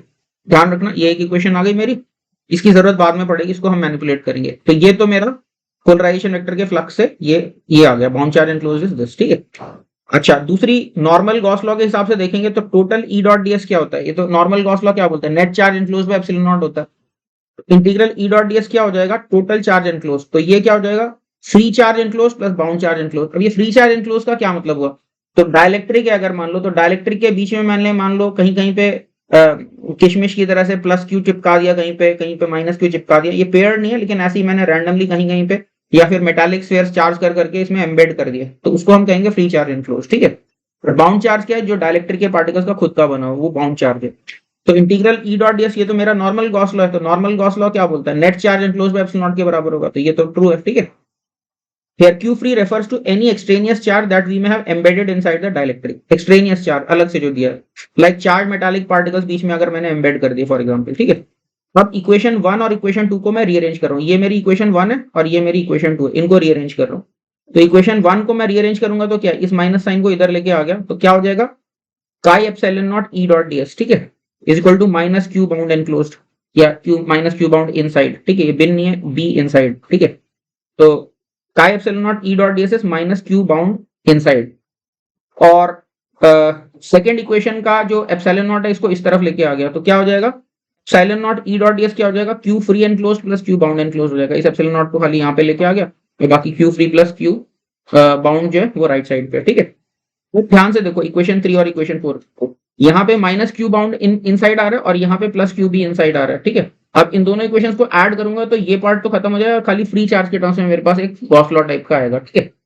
तो क्या किया, नाउ एडिंग वी गेट, अभी देखो क्या है, ये भी ई डॉट डीएस है, यहाँ पर भी ई डॉट डीएस है, ठीक है। एप्सिलॉन नॉट, बस यहाँ पे काई एक्स्ट्रा आ रहा है और यहाँ पे 1, तो 1 प्लस काई का फैक्टर आ जाएगा यहाँ पे ऐड करोगे, तो क्या आ जाएगा मेरे पास, epsilon naught into 1 plus chi into E dot D S equal to Q free, ठीक है। क्यू फ्री मतलब Q free inside that volume जिसके ऊपर हमने ये लगाया इंटीग्रल, वॉल्यूम के यानी जिस सरफेस के अंदर कितना चार्ज है जिसके ऊपर हमने इंटीग्रेट किया। तो अब 1 प्लस काई को मैंने क्या बोला था, इसको हम डाइलेक्ट्रिक कांस्टेंट बोल देते हैं, इसीलिए तो डिफाइन किया था डाइलेक्ट्रिक कांस्टेंट, क्योंकि 1 प्लस काई ज्यादा यूज होता है काई से। तो बस 1 प्लस काई को मैंने डाइलेक्ट्रिक कांस्टेंट कैपिटल के रख दिया। कैपिटल के की जगह स्मॉल के भी रख सकते हो, बट ध्यान रखना ये के 1/4 एप्सिलॉन नॉट वाला नहीं है, ठीक है। डाइलेक्ट्रिक कांस्टेंट को भी के से ही मैं रिप्रेजेंट कर रहा हूँ। तो ये मेरे पास क्या आ गया, के टाइम्स ई डॉट डीएस हो गया, राइट। तो के टाइम्स ई डॉट डीएस क्या आ गया, ई एप्सिलॉन नॉट को वापस इस तरफ लेके आ जाओ, तो Q free by epsilon naught आ गया, राइट। तो के टाइम्स ई डॉट डीएस क्या है मेरा, free charge enclose divide by epsilon naught. तो अभी बाउंड चार्ज की चिंता ही नहीं करनी, बस डाइलेक्ट्रिक कांस्टेंट इनटू ई डॉट डीएस करोगे तो free charge enclose by epsilon naught. तो ये मेरा क्या है, ये मेरा गॉस लॉ फॉर डाइलेक्ट्रिक्स है, ठीक है। 1 मिनट लो, अच्छे से पढ़ लो इसको, और समझ में आ जाएगा तो फिर उसके बाद हम लोग आगे बढ़ते हैं। अच्छा, यहाँ पे कुछ रिमार्क्स भी मेरे इंपॉर्टेंट हैं। यहाँ पे क्या लिखा है, फॉर होमोजीनियस डाइलेक्ट्रिक के can be taken outside the integral. Homogeneous dielectric है मतलब थ्रू आउट एक जैसा ब्राउन है वो, ठीक है। तो होमोजीनियस डाइलेक्ट्रिक है तो उसका डाइलेक्ट्रिक कांस्टेंट भी throughout the dielectric same ही होगा। उस के को मैं चाहूं तो इंटीग्रेशन से बाहर निकाल सकता हूं। ये मेरा पहला पहला सेंटेंस लिखा हुआ, दिस के can come outside for homogeneous dielectric. हाँ, अगर होमोजीनियस नहीं है, नॉन होमोजीनियस डाइलेक्ट्रिक है, तो फिर तो के जो है अलग अलग पैच के पास अलग अलग के होगा, तो फिर इसको अंदर इंटीग्रल में रखना मजबूरी है। लेकिन अगर कांस्टेंट के है तो उसको बाहर निकाल लेंगे। होमोजीनियस का यही मतलब है कि के मेरा कांस्टेंट है थ्रू आउट द डाइलेक्ट्रिक, ठीक है। और फिर क्या लिखा, if Gaussian surface passes through metal matrix तो k times e dot ds must be taken as zero for that part. Actually अब गॉस लॉ लगाना है, गॉस लॉ फॉर डाइलेक्ट्रिक्स लगाना है, तो हो सकता है कि सरफेस पार्ट मेरा डाइलेक्ट्रिक से पास कर रहा हो और पार्ट उसका मेटल के थ्रू पास कर रहा हो। तो मेटल के थ्रू जो पार्ट पास कर रहा है, तुम्हें पता है मेटल में फील्ड तो जीरो ही होता है, इवन तो k डिफाइन नहीं होता, लेकिन k times e dot ds वाले पार्ट को हमेशा जीरो लिखना है, ठीक है। फाइन पॉइंट है, छोड़ देते हैं अभी, कोई दिक्कत नहीं। लेकिन ये याद रखना है बस लगाने के लिए, ये एज अ थंब रूल याद रखो कि k times e dot ds metal में जो पार्ट है उसको हम लोग जीरो लेके चलेंगे, k times e dot ds जो मेटल में लगाएंगे, तो ठीक है। तो अब ये इसको अप्लाई करके अभी एक और क्वेश्चन देखते हैं। क्या है हम लोगों का क्वेश्चन, क्या है, prove that homogeneous dielectric can not have any volume bound charge density. तो जो चीज मैंने बिना प्रूफ के शुरू शुरू में बोल दी थी ना कि मेरे पास यूनिफॉर्मली चार्ज ब्राउन लिक्विड है, यानी ग्रीन लिक्विड और रेड लिक्विड का मिक्सचर है, इसमें फील्ड लगाऊंगा तो अंदर अभी भी ब्राउन रहेगा और ऊपर में हल्का सा रेड आ जाएगा, नीचे हल्का सा, या अदर वे राउंड, ऊपर हल्का सा ग्रीन आ जाएगा, नीचे हल्का सा रेड आ जाएगा। तो मैंने बिना प्रूफ के बोल दिया था, मतलब फिर भी कोई बच्चा चाहे तो बोल सकता है कि सर आपको कैसे पता कि बीच में ग्रीनिश नहीं रहेगा या कहीं पे रेडिश नहीं रहेगा, हाउ डू यू नो। तो अभी मैं उस चीज को फॉर्मली प्रूव करने वाला हूँ मैथमेटिकली, कि अगर मेरा होमोजीनियस डाइलेक्ट्रिक है तो उसके अंदर में यूनिफॉर्म ब्राउन ही रहने वाला है, यानी अंदर में वॉल्यूम बाउंड चार्ज मेरा जीरो रहने वाला है। तो उसको मैं कैसे प्रूव कर रहा हूँ तो अभी देखते जाओ। तो यही जो अभी गॉस लॉ फॉर डाइलेक्ट्रिक और यूजुअल गॉस लॉ जो है उन्हीं से हमारा प्रूव हो जाएगा। कैसे, क्या लिखा मैंने, हाँ, प्रूव क्या करना है, prove that homogeneous dielectric can not have any volume bound charge density, मतलब वॉल्यूम ओवरऑल उसकी न्यूट्रल रहेगी, ये हमें प्रूव करना है। तो क्या लिखा, k times e dot ds मेरा जीरो है, ठीक है। क्यों, क्योंकि अगर मान लो मेरा डाइलेक्ट्रिक है तो डाइलेक्ट्रिक के अंदर तो कोई फ्री चार्ज नहीं है ना। जो डाइलेक्ट्रिक का पार्ट है, मान लो मेरे पास ऐसे ऐसे कोई रबर रबर का वॉल्यूम है लेटर से, तो इस रबर के वॉल्यूम में यहाँ पे तो कहीं कोई मेरा फ्री चार्ज नहीं है ना, ये सारा का सारा डाइलेक्ट्रिक वॉल्यूम ही चल रहा है, ठीक है। और अगर मान लो मैंने ये रबर के वॉल्यूम में कहीं पे एक मेटल स्फेयर डाल भी रखा है, तो ये मेटल स्फेयर का जो सरफेस है ये डाइलेक्ट्रिक और मेटल की बाउंड्री है, this is not the part of dielectric. Dielectric तो यही है हमें, इसके अराउंड जो मतलब जो रबर वाला पार्ट है वही डाइलेक्ट्रिक है। तो रबर वाले पार्ट में तो कुछ नहीं है, ठीक है, रबर वाले पार्ट में तो फ्री चार्ज हो नहीं सकता, और जहां पे फ्री चार्ज रखा है तो उसको रबर का पार्ट नहीं मानेंगे हम लोग। समझ में आई बात की नहीं। तो तो इस तरह से हमारे पास होमोजीनियस डाइलेक्ट्रिक वॉल्यूम की बात है, जहां पे पूरी तरह से हमारा जो बाउंडिंग सरफेस है वो पूरी तरह से उसके अंदर केवल डाइलेक्ट्रिक के ही पार्टिकल्स हैं और कुछ भी नहीं है, ठीक है। तो अब खाली डाइलेक्ट्रिक के ही पार्टिकल्स अगर वॉल्यूम के अंदर बाउंड है तो उसके अंदर कोई फ्री चार्ज तो है ही नहीं, क्योंकि डाइलेक्ट्रिक के ही चार्जेस होंगे सारे जो भी हैं, तो बहुत सारे बाउंड चार्जेस होते हैं। तो इसका मतलब क्या, k times e dot ds zero, Q free enclose क्योंकि जीरो है, ओके। अब इसकी इसी इक्वेशन की दोनों साइड्स को मैंने किससे मल्टीप्लाई कर दिया, pi epsilon not by k से मल्टीप्लाई कर दिया, लेफ्ट साइड और राइट साइड दोनों को। तो राइट साइड में तो जीरो को मल्टीप्लाई करो जीरो ही रहेगा, ठीक है। अब काई एप्सिलॉन नॉट और अपॉन के, तो ये अपॉन के इस वाले के को खा जाएगा और काई एप्सिलॉन नॉट और आ जाएगा अंदर, ठीक है। तो क्या बन जाएगा, chi epsilon not E dot ds, ये भी जीरो होना चाहिए फिर। और काई एप्सिलॉन नॉट ई मेरा क्या है, ये मेरा पोलराइजेशन वेक्टर है, राइट। ऐसे ही डिफाइन किया था ना हमने काई को, polarization vector was proportional to the E vector, right. तो chi epsilon not E is nothing but the polarization vector, तो integral p dot ds zero बोल सकते हैं इसको। और इंटीग्रल p डॉट ds क्या होता है हमारा, इंटीग्रल p डॉट ds होता है negative of the bound charge enclosed, right? Integral p dot ds is nothing but the negative of the bound charge enclosed. तो negative of the bound charge enclosed zero है, किसी चीज का negative zero तो वो zero ही है ना फिर। तो इसका मतलब क्या, बाउंड चार्ज एनक्लोज मेरा जीरो आता है। तो ये प्रूव हो गया हमारा, ठीक है। यानी अगर होमोजेनियस डाइलेक्ट्रिक है तो जैसा मर्जी इलेक्ट्रिक फील्ड लगा दो, अंदर में वॉल्यूम बाउंड चार्ज मेरा जीरो रहेगा, जो भी चार्ज आएगा मेरा सरफेस पे नजर आएगा, लेकिन वॉल्यूम के अंदर मेरा नेट जीरो ही रहने वाला होमोजेनियस डाइलेक्ट्रिक के लिए, ठीक है। बस a homogeneous dielectric cannot have any volume bound charge density, it can have only surface bound charge density. तो आई होप ये समझ में आया होगा, एग्जांपल देख लो एक बार, उसके बाद फिर आगे बात करते हैं। इसके बाद आगे हम लोग बात करते हैं surface bound charge density in terms of local polarization. तो किसी डाइलेक्ट्रिक में मान लो कुछ पोलराइजेशन हो गया, तो मैंने बोला था ना कि सरफेस के ऊपर हो सकता है कहीं से ग्रीन कलर झांक रहा हो, कहीं से हो सकता है रेड कलर झांक रहा हो, बीच में भले ही ब्राउन है। तो हम ये जानना चाह रहे हैं कि सरफेस पे जो जो रेडिश कलर झांक रहा है या ग्रीनिश कलर झांक रहा है, तो इसका चार्ज पर यूनिट एरिया कितना है, सरफेस चार्ज डेंसिटी कितनी है, वो हम जानने में इंटरेस्टेड है, ठीक है। तो उसको हम सरफेस बाउंड चार्ज डेंसिटी कहते हैं, जो सरफेस पे चार्ज यानी bound charge per unit surface area जो दिखाई दे रहा है, ठीक है। जैसे हीलियम के न्यूक्लियस झांक रहे हैं ऊपर से ग्रीन कलर के, तो वो जो झांक रहे हैं उसका पर यूनिट एरिया कितने झांक रहे हैं, यानी कितना चार्ज झांक रहा है पर यूनिट एरिया, वो निकालने में हम लोग इंटरेस्टेड हैं, उसको हम सरफेस बाउंड चार्ज डेंसिटी कहते हैं, ठीक है, in terms of local polarization. अगर वहां पे लोकल पोलराइजेशन वेक्टर पता है तो वो कितना होगा। तो क्या लिखा मैंने, recall that charge crossing any surface is given by dq equal to p dot ds। p dot ds हमने प्रूव किया था ना, किसी भी पैच को जो क्रॉस कर रहा है charge, that is p dot ds। अब क्या करते हैं, now consider a patch at the surface of dielectric. ये डाइलेक्ट्रिक के सरफेस के मतलब सोचो जस्ट नीचे हमने एक छोटा सा पैच लिया है, इस पैच को क्रॉस करके कुछ चार्ज ऊपर आ जाएगा, वही मेरा सरफेस के ऊपर नजर आ रहा होगा, जो इस जो जस्ट अंडर द सरफेस जो पैच है उसको क्रॉस किया होगा, वही तो मेरा सरफेस के ऊपर नजर आ रहा होगा चार्ज, ठीक है। तो वो charge crossing p dot ds है। Now consider a patch at the surface of the dielectric, whatever charge crosses a patch very close to the surface must reside at the surface. जो surface के पास के patch को cross करके है वो वही सरफेस पे है। तो अभी क्या हो जाएगा, तो अभी दोनों तरफ ds से डिवाइड कर दो, तो dq बाई ds क्या हो जाएगा, वो p dot ds vector divide by ds हो जाएगा, राइट। और p dot ds vector divide by ds क्या हो जाएगा, किसी भी वेक्टर को उसके मैग्नीट्यूड से डिवाइड करते हो तो क्या आता है, उसका यूनिट वेक्टर आ जाता है। तो ये p डॉट ds कैप आ गया, और ds कैप को मैं चाहूं तो n कैप लिख सकता हूँ। n cap is the normal to the surface, ठीक है। इस n को उस वाले n से कंफ्यूज नहीं करना जो चार्ज पर यूनिट वॉल्यूम ले रखा है हमने, नहीं पार्टिकल्स पर यूनिट वॉल्यूम ले रखा है, दैट इज डिफरेंट, ठीक है। तो क्या हो जाएगा, bound charge density local polarization अगर मुझे पता है तो p डॉट n कैप मेरा क्या हो जाएगा, वो बाउंड चार्ज डेंसिटी हो जाएगा। आई होप ये समझ में आया होगा, ठीक है, क्लियर है, ठीक है। इसके बाद last idea for today, that is permittivity of a medium. Permittivity क्या है, परमिटिविटी ऑफ फ्री स्पेस तो हम कब से सुनते आ रहे हैं, इलेक्ट्रोस्टैटिक से 1 बाय हम एप्सिलॉन नॉट को परमिटिविटी ऑफ फ्री स्पेस बोलते आए हैं, तो अभी हम जनरल परमिटिविटी की बात कर रहे हैं।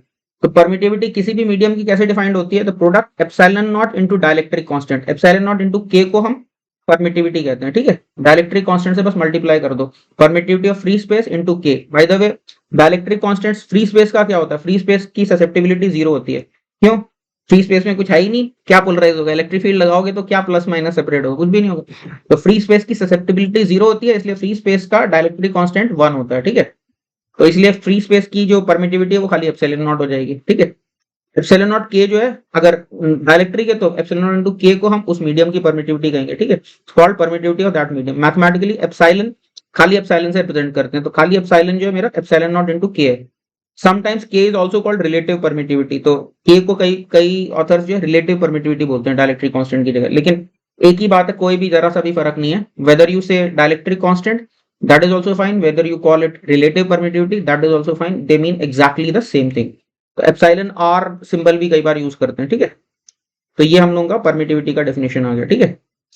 अच्छा, यहाँ पर एक वर्ड ऑफ कॉशन है, इरोडोव परमिटिविटी यूज करता है लेकिन अपने उसका अलग ही मीनिंग है परमिटिविटी का। तो जब भी परमिटिविटी लिखा हुआ है इरोडोव में, जहां पर भी, उस परमिटिविटी का मतलब है रिलेटिव परमिटिविटी, ठीक है। तो मैंने तो कंसिस्टेंसी के लिए जो इरोडोव के क्वेश्चन में आगे एग्जांपल में उठाऊंगा, सब जगह परमिटिविटी को मैंने डाइलेक्ट्रिक कांस्टेंट से रिप्लेस कर दिया, so that there is no ambiguity, यानी कंसिस्टेंसी रहे मेरे थ्रू आउट जो लेक्चर्स है मेरे उसमें। लेकिन ये ध्यान रखना, इरोडोव अगर खुद से सॉल्व कर रहे हो तो जहां पर भी इरोडोव ने परमिटिविटी वर्ड यूज किया है उसका मतलब हमेशा डाइलेक्ट्रिक कांस्टेंट है, ठीक है। या तो वो ट्रांसलेशन की गड़बड़ है, या फिर इसमें भी हो सकता है कि रशियंस की अलग अलग कन्वेंशन हो, अमेरिकन की अलग कन्वेंशन हो सकता है, आई डू नॉट नो। बाकी रशियन में तो खैर कुछ और ही क्या पता बोलते हैं परमिटिविटी को, ठीक है, जो भी है। तो ये ध्यान रखना सॉल्व करते टाइम। तो आज की क्लास जो थी मैंने मुश्किल से मतलब अगर इफेक्टिवली देखें तो मैं करीब अभी 5वें पेज पे जस्ट पहुंचा हूं, तो चार पेज पूरे होंगे, 4 पेज के बाद ये यानी इनफैक्ट ये 6th पेज मुझे नजर आ रहा है, तो करीब 5 पेज मैंने किए हैं खाली आज, ठीक है। लेकिन ये बहुत ही डेंस मटेरियल है, इसको एक बार अच्छे से दोबारा से देख लो, मैं कहूंगा नोट्स को एक बार अच्छे से पढ़ लो, और नेक्स्ट क्लास में आने से पहले make sure that all these ideas are settled in your mind, तो फिर मजा आएगा अगली क्लास में, ठीक है। तो this is it for today's class, thank you very much.